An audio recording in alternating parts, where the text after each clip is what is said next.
Olá pessoal, tudo bem? Para quem não me conhece, prazer, eu sou o Hafner. Seja bem-vindo, seja bem-vinda ao canal O Voo da Coruja. Olha, mais uma vez, muito obrigado a vocês que estavam aqui nos aguardando, esperando, participando aí no chat, deixando a sua opinião. Muito obrigado para você que está me assistindo em um outro dia, em um outro ano. Muito obrigado por sua inscrição, pelo seu like, pelo seu comentário, por sua crítica construtiva. Muito obrigado mesmo. Olha, ontem, dia 16 de dezembro de 2020, eu participei de uma live lá no canal, parceiro nosso, o canal Rede Rio TV. O Marconde e a Fernanda, da equipe do Rede Rio TV, eles me convidaram e eu estive lá. Tive a honra de participar de uma entrevista com o advogado, o doutor Luiz Gregório, advogado do Carlos Ubiraci, o filho adotivo da Flor de Lis, que inclusive se encontra preso também, é um dos réus. A entrevista foi com o doutor Luiz Gregório, advogado, e com a neta da Flor de Lis, filha do Carlos Ubiraci, a Raquel. Então, eu participei dessa entrevista, também lá dei a minha opinião, fiz algumas perguntas, enfim. E eu vou passar aqui trechos dessa entrevista, vou passar parte, na verdade, dessa entrevista e fazer alguns comentários. Porque, olha, a Raquel, neta da Flor de Lis, que nasceu praticamente na casa, que eu chamo de Casa dos Horrores, ela trouxe aqui relatos, né? Durante a entrevista, ela falou coisas confirmando, segundo o que ela nos falou, confirmando a má índole da Flor de Lis, lançando por terra, inclusive, algumas teses, algumas informações de que a Flor de Lis era vítima do Anderson do Carmo, que ela era oprimida, né? Que era uma pessoa ali que era sufocada com a presença do Anderson do Carmo. E a gente percebe, observando, claro, não só aí o que foi dito pela Raquel durante a entrevista, a neta da Flor de Lis, mas também com outros depoimentos, tá? A gente percebe que a Flor de Lis, na verdade, era quem exercia domínio na casa. E muita gente tinha medo dela. Inclusive, o próprio Carlos Ubiraci, já adulto, apanhava da Flor de Lis. É uma pessoa, inclusive, assustada, né, pelo que parece, depoimentos, e até o que nós observamos o comportamento dele, o tipo de reação dele durante as audiências de instrução. É uma pessoa que parece acuada, uma pessoa assustada, porque a Flor de Lis, segundo consta, né, ela agia em muitos momentos com violência. Inclusive, a Raquel, ela diz aqui que a Flor de Lis obrigou, durante a entrevista, ela diz que a Flor de Lis obrigou dois filhos a comerem um boné. E eles tiveram que comer, isso mesmo que você está ouvindo, comer um boné, segundo aí o que disse a Raquel, neta da Flor de Lis, que, como eu disse, praticamente nasceu na casa. Ela cresceu dentro daquela casa. Então ela conhece, eu digo que ela é uma das vítimas, né, de todo o processo que foi ali implantado tanto pela Flor de Lis quanto pelo Anderson do Carmo. Eu vou passar aqui parte da entrevista. Na verdade, aqui eu vou passar o áudio, tá? Eu poderia utilizar as imagens, mas vou passar só o áudio. Eu estou aqui, estive presente, como eu falei para vocês, na entrevista lá no canal o Rede Rio TV, mas eu vou passar parte do áudio, tá? A live, ela tem quase 2 horas de live. Foi uma live muito bem conduzida pelo Marconde, e depois a Fernanda, ela vem e assume a live também, direciona muito bem, como a gente sabe, que já é característico do canal Rede Rio TV, uma equipe super competente, um jornalismo de ponta. Então vamos lá. Quero até agradecer, aproveitar aqui, agradecer ao Marconde, a Fernanda, a equipe do Rede Rio TV, pelo convite e pela parceria também, tá? Vamos lá, gente, vamos ouvir o áudio. Chegou a esse ponto dele ser acusado do homicídio doloso. Por que isso? Na verdade, o que aconteceu, Marcondes, foi o seguinte: o Carlos Ubiraci, ele teve conhecimento, através do pastor Anderson do Carmo, de um plano para executá-lo. Isso está bem claro, isso está comprovado nos autos, tá? Inclusive o Anderson do Carmo, que deu ciência ao Carlos Ubiraci. Ele descobriu, ele recebeu uma mensagem no iPad, e dessa mensagem no iPad ele foi procurar o Carlos Ubiraci, preocupado com aquela situação. Diante disso, o pastor Anderson ele não acreditou que isso poderia vir a acontecer com ele. Infelizmente, ele não acreditou em relação ao envenenamento, ao homicídio e também ao envenenamento. O Anderson do Carmo ele não acreditava que isso pudesse acontecer com ele. O Carlos Ubiraci o aconselhou, a procurar e a tomar as medidas cabíveis, e ele falou que não faria, que ele iria resolver isso dentro do âmbito da família dele. Porque a intenção dele era de não expor a família. O Anderson sempre foi muito preocupado com a exposição da família. Olha, o doutor Luiz Gregório, vocês estão ouvindo aí, aqui é o doutor, né, muito educado, inclusive, quero mandar um abraço aí para o doutor Luiz Gregório. Né? Ele está relatando aqui, vocês estão ouvindo, eu quero fazer um comentário nessa parte aqui do áudio, tá? Ele está falando que o Anderson do Carmo recebeu em seu iPad, ele recebeu a informação de que estavam tentando ceifar a vida dele. Ele mostrou ao Carlos Ubiraci e o Carlos Ubiraci o aconselhou a procurar as autoridades para que fosse tomada uma providência. Ele disse, não, eu vou resolver isso, eu não vou procurar as autoridades porque esse assunto eu vou resolver no meio da família. Isso aqui é importante porque a própria Raquel, filha do Carlos Ubiraci, neta, entre aspas, claro, da Flor de Lis e do Anderson do Carmo, ela vai falar nessa questão de como funcionava, né, como tudo era resolvido dentro da família. Tá? Conversando lá no canal do Isaac Lobato, e com a pastora Débora, ela fez parte de uma live que participei também, e juntamente com o André Carpano, com o Marconde do Rede Rio TV, e ela disse que a única coisa que ela ouviu de negativo do Anderson do Carmo, segundo a pastora Débora, que morou um tempo na casa da Flor de Lis, ela disse que a única coisa que ouviu negativo durante o período que ela passou na casa do Anderson do Carmo foi ele dizendo, olha, aqui dentro a gente faz o que quiser um com o outro, mas se alguém lá de fora vier se levantar contra qualquer um de nós, aí todo mundo se reúne contra essa pessoa. Então veja bem, a situação do Anderson do Carmo, ou melhor dizendo, o posicionamento do Anderson do Carmo, confirmado agora nas palavras do Dr. Luiz Gregório, era ficar tudo dentro da família, acontecesse o que acontecesse. E o que eu interpreto era o seguinte, nós temos que manter a aparência de uma família unida.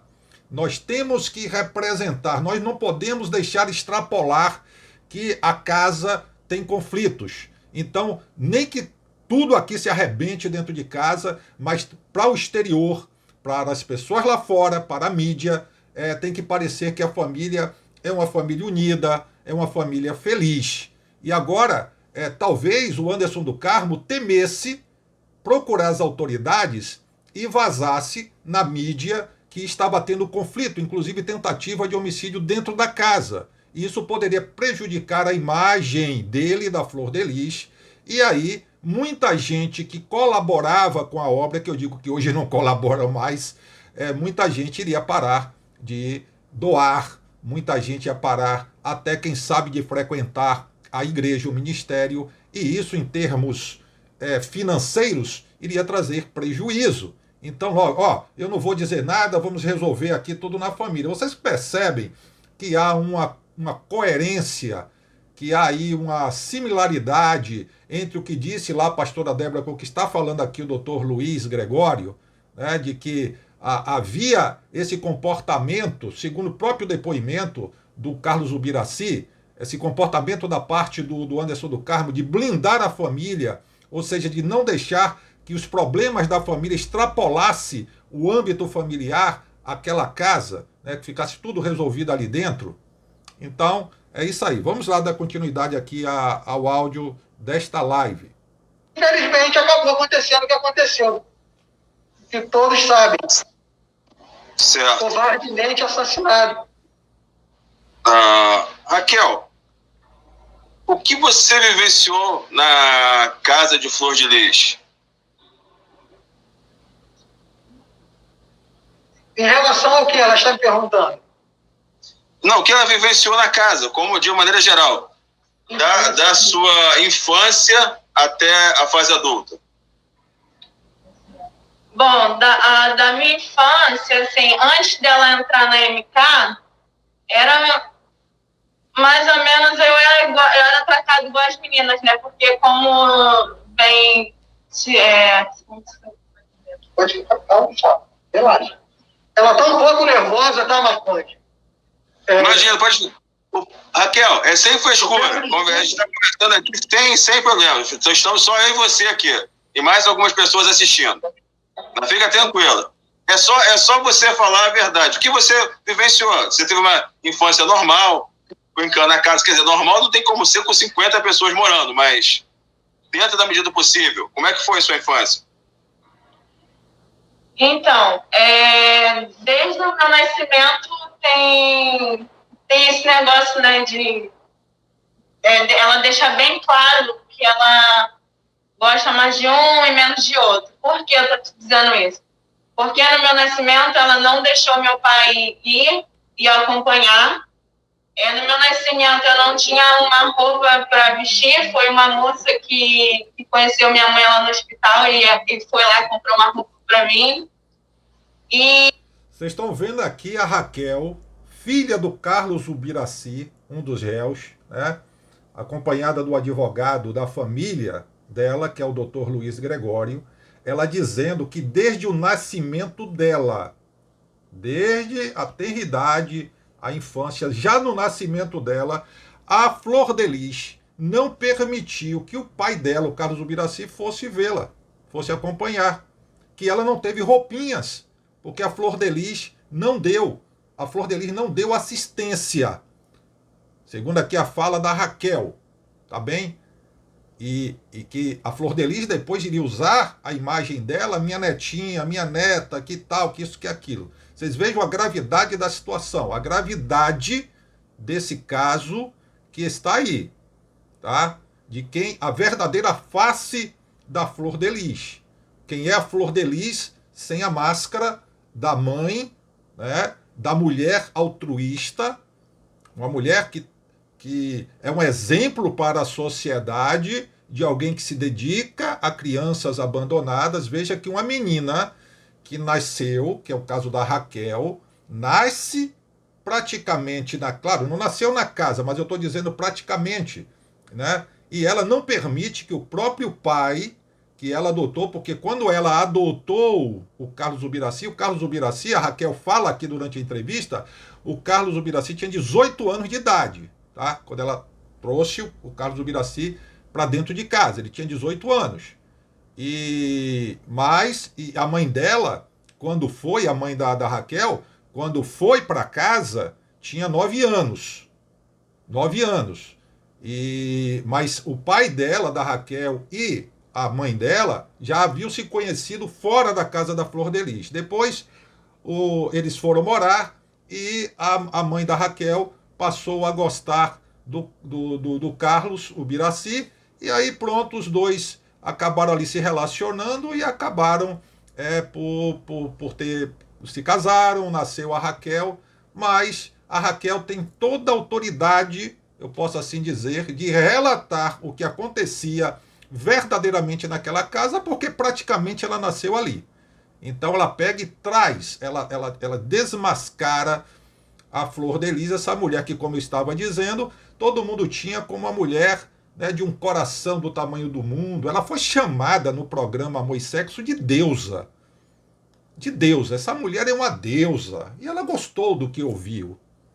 Né? Ela gostou do que ouviu. Mas vamos dar continuidade aqui à entrevista. E ela começou a deixar isso bem mais claro. Foi no meu aniversário de 15 anos. Que o pessoal da igreja fez uma festa de 15 anos para mim. E daí em diante ela começou a falar com as meninas da mesma idade que eu parar de andar comigo, porque eu era uma pessoa que não ia acrescentar nada na vida delas e que eu era uma influência. Então, para parar de andar comigo. E desde aí ela foi, tipo, que me ignorando como se eu fosse qualquer pessoa e me tratava como qualquer uma. E a gente via bem claro, né, que ela preferia mais um do que os outros. Eu não recebia as mesmas coisas que as meninas, recebia umas coisas meio ruins. Às vezes eu recebia roupa usada e para ela estava bom. Você recebia roupa usada de quem? Da Anabel e da Isabel. Vamos só voltar um pouquinho aqui. O seu pai, o Carlos, ele foi adotado pela Flor de Lis enquanto adolescente, não é isso? Isso. Tinha 18 anos. Ele viveu na casa até o fato do acontecido com o Anderson do Carmo. Enquanto você estava na casa, e o Anderson estava entre nós, como era o relacionamento de Carlos com o Anderson? Era mais coisa de igreja mesmo, né? Igreja, ele era mais amigo do que a pastora Flor de Lis, né? Se é a pastora, sei lá. O Anderson era mais humano? Ele era mais amigo, ele aconselhava mais do que ela, muito mais. Ele conversava mais com ele do que com ela, né? Olha, o Anderson, que não era nenhum santinho, diga-se de passagem, de qualquer forma, ele era uma pessoa mais acessível, tá? Isso que a Raquel está falando, primeiro vocês vejam aí que ela afirmou uma coisa que muita gente diz e que já veio a público, que a Flor de Lis, ela fazia distinção. Havia ali uma espécie de segregação dentro da casa. Então tinha os filhos preferidos, que eram beneficiados, inclusive com melhor alimentação, geladeira dentro do quarto, esse tipo de coisa. Então isso aí ela relatou e vocês vejam que se alinha com o que outras pessoas vêm dizendo. A outra questão é que muita gente diz que o Anderson do Carmo era mais acessível, era uma pessoa mais quebrantada, apesar dos defeitos, que quem é que não tem defeito, gente, né? Quem é que não tem defeito? Ninguém está aqui para dizer, olha, ele e tal. Não, nada disso, todos nós temos defeitos. Mas o Anderson do Carmo, pelos testemunhos, inclusive de pessoas que não têm nenhum tipo de envolvimento aqui, foram pessoas que conheceram, inclusive, o Anderson e a Flor de Lis ministerialmente falando. Era ele quem articulava as agendas, ele era uma pessoa que chorava, era quebrantado, diferentemente da Flor de Lis, que é uma pessoa mais dura. Tem uma cantora, se não me falha a memória, é a cantora Léa Mendonça, me parece. Ela relata que a Flor de Lis sempre foi a estrelinha, né? Sempre teve aquele posicionamento de rainha da cocada preta, era menos acessível, né? Era mais dura, e o Anderson do Carmo não. Então a Raquel está dizendo que o pai dela, o Carlos Ubiraci, ele se relacionava melhor com o Anderson, porque o Anderson era mais humano, era uma pessoa mais acessível, aconselhador, e é isso aí. Vamos lá. Você considerava o Anderson seu familiar? Sim. Sinceramente, você considerava o Anderson como seu familiar? Sim, mas a gente não tinha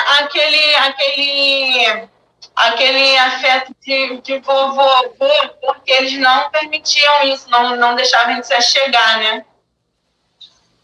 Nós recebemos uma informação que o Anderson do Carmo, ele considerava somente filhos dele Daniel, Anabel e Isabel. Isso é verdade?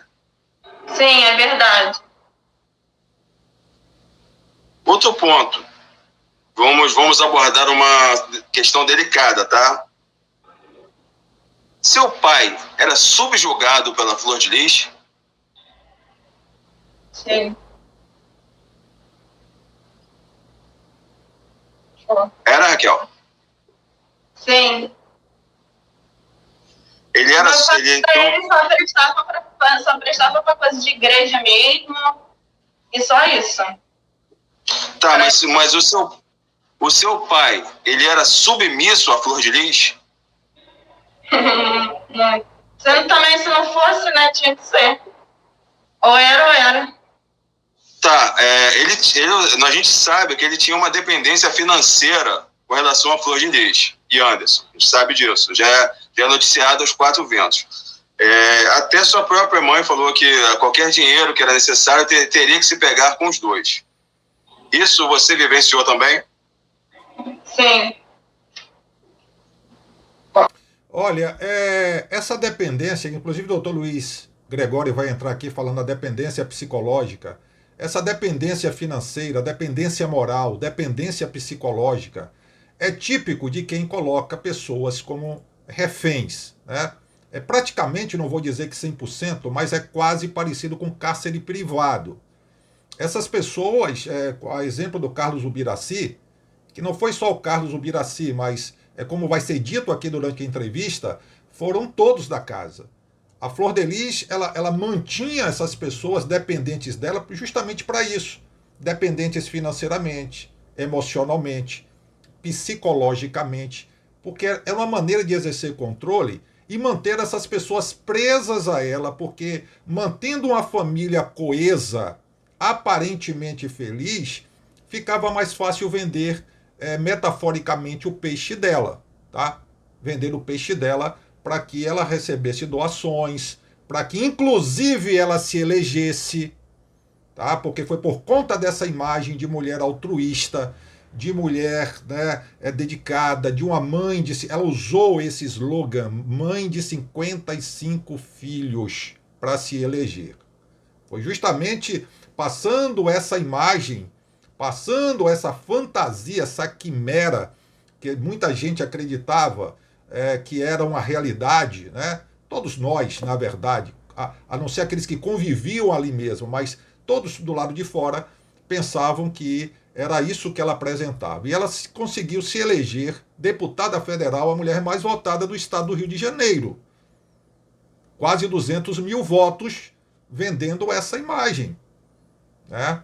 E o interessante é que o Anderson do Carmo, ele não queria a Flor de Lis na política, pelo que consta, né? Ele não queria e disse a ela, não, eu quero ser deputada federal. Aí ele, bom, já que eu não consigo te convencer, então saia pelo menos deputada estadual, primeiramente. Deputada federal é muito difícil, é muito complicado. Olha, o que é que eu penso? Vamos lá, tá? Depois de todas as informações que a gente tem. O Anderson do Carmo, como eu falei anteriormente, ele procurava blindar a família, para que sempre ficasse aquela aparência de família feliz e tal, porque fica mais fácil você conseguir atingir os objetivos, que é arrecadar dinheiro, o ministério crescer. Então, o que é que eu penso? Que o Anderson do Carmo, como ele mesmo disse nas palavras dele, o político fica muito exposto.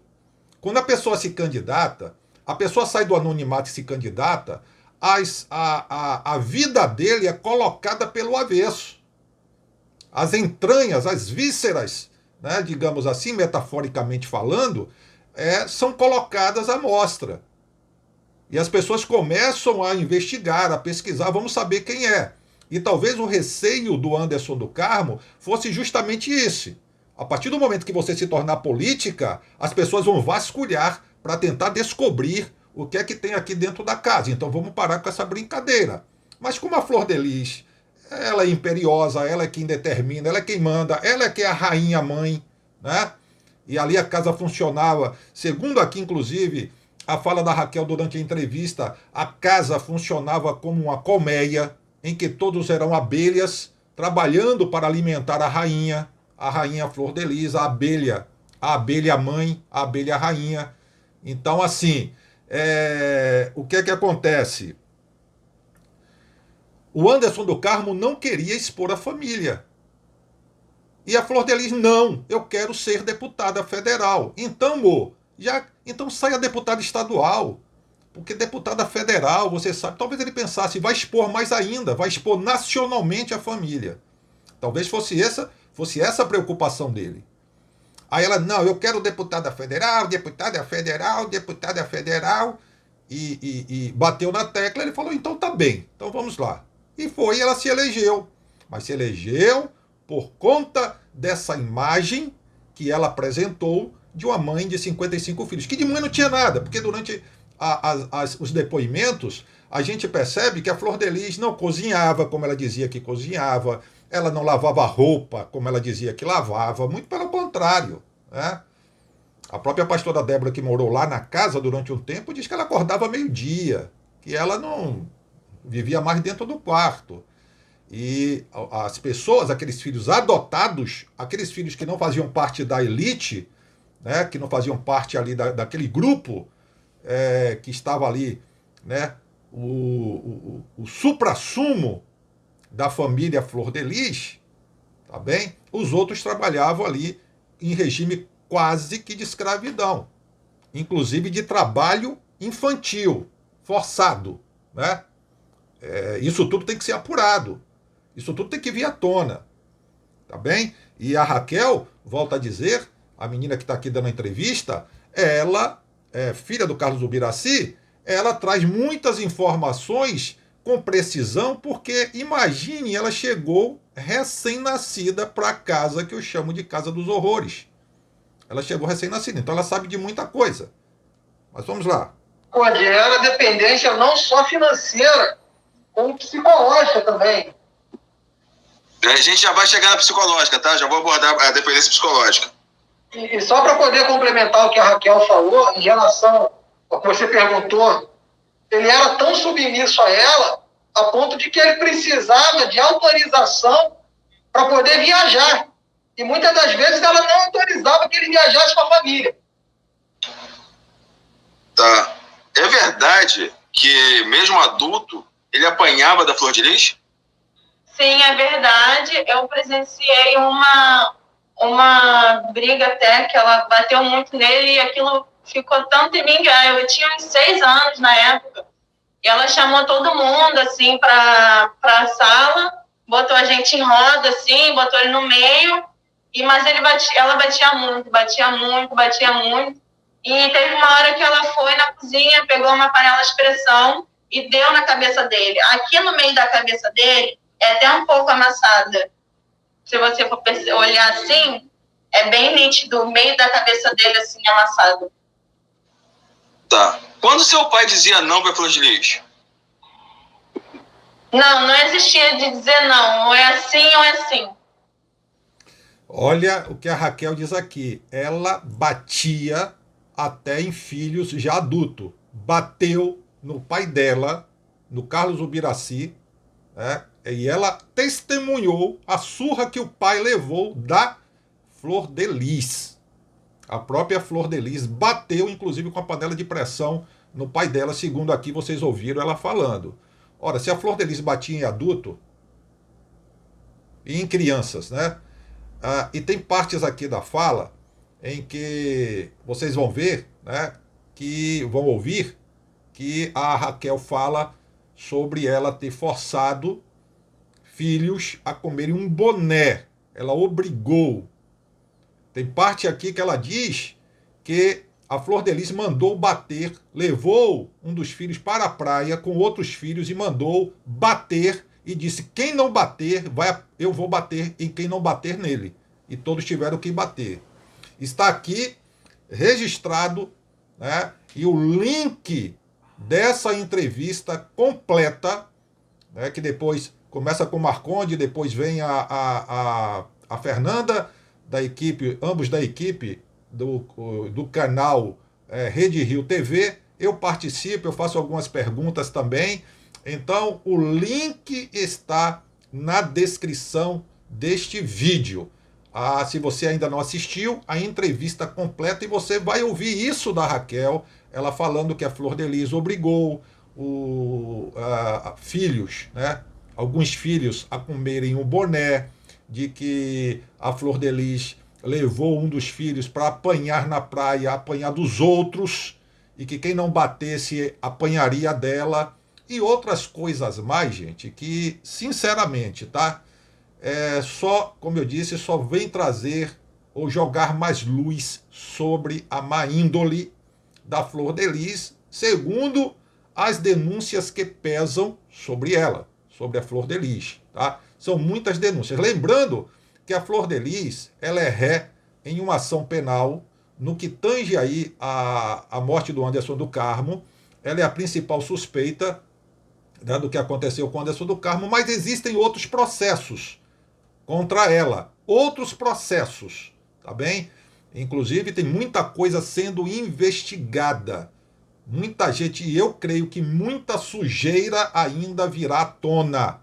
Muita coisa ainda vai acontecer, né? A Flor de Lis, lembrando que ela está na iminência de perder o seu mandato de deputada federal, e uma vez perdendo o mandato dela, ela vai se tornar, digamos assim, vulnerável, vai se tornar vulnerável, vai perder imunidade parlamentar, se torna vulnerável e será presa preventivamente. Quero parabenizar a Justiça, particularmente a doutora Nearis Assi, da Terceira Vara Criminal de Niterói.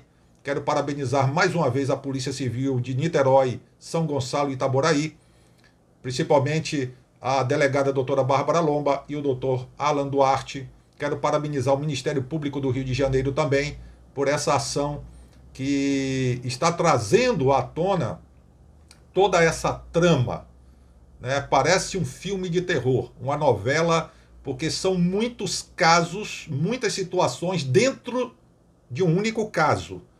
Então dá para você aí destrinchar e você conseguir trabalhar, ou seja, são vários capítulos dentro, é uma novela com várias nuances, ligadas infelizmente a crime. Então, inclusive aqui quando é colocado na entrevista, é interessante, na situação do namoro. O Marconde diz assim: como seu pai namorou com sua mãe? Como a Flor de Lis permitiu? Eles não foram criados como irmãos? Inclusive o Marconde me dá a oportunidade de falar. E diz: Rafina, o que é que você acha? Durante a entrevista lá vocês vão ver, lá no canal Rede Rio TV. E aí, Rafina, aí eu digo, bom, se houve a permissão de um envolvimento do Carlos Ubiraci com a atual esposa, né, que desse relacionamento veio o casamento, que nasceu a Raquel, então outros também se relacionavam, inclusive sem ninguém saber. Se relacionavam, terminavam dentro da própria casa. Dá para entender? E o que não aconteceu? Crianças ali dentro. Crianças, adolescentes e crianças dentro de uma casa com jovens que não eram e não são irmãos de sangue. Agora imaginem vocês aí quanta história bizarra dentro desse único caso. E a Flor de Lis comandando. É por isso que eu defendo que na dosimetria da pena, a Flor de Lis receba, na minha opinião, receba a maior punição, a maior pena, porque ela é responsável por tudo isso. Inclusive pelo que aconteceu com Anderson do Carmo, me baseando nos depoimentos, no que consta nos autos de denúncias, porque quando ele chegou com 14 anos na casa dela, repito e bato nessa tecla, se ela dissesse: não, meu filho, essa casa é só para crianças que não têm pai nem mãe, crianças abandonadas, desamparadas. Você tem pai, você tem mãe, você tem irmã, você tem um lar, mas ela aceitou, passou a viver com ele, a conviver maritalmente, né? E depois terminou em tudo que terminou aí e que veio à tona e que nós estamos acompanhando. E já agradeço a você que ficou comigo até aqui, até agora, né, participando inclusive do chat. Muito obrigado, tá? Pela sua inscrição, muito obrigado pelo seu apoio. Mais uma vez agradeço ao canal Rede Rio TV pela parceria, pelo convite em ter participado dessa entrevista. Repito, está na descrição deste vídeo, está aí logo abaixo na descrição, já fixado o link dessa entrevista do canal Rede Rio TV. Se você ainda não é inscrito lá, se inscreva e acompanhe, porque vale a pena. É um canal profissional que está acompanhando, inclusive, esse caso, Flor de Lis, lá em loco, estão indo, inclusive, participando das audiências de instrução e, enfim, e vale muito a pena. Agradecer a você também pela inscrição aqui no canal Voo da Coruja, pelo seu carinho, pelo seu apoio. Muito obrigado, tá? E nós voltaremos a qualquer momento com mais informações. Um grande abraço, Deus abençoe e até a próxima, se Deus quiser. Com licença, pessoal. Licença.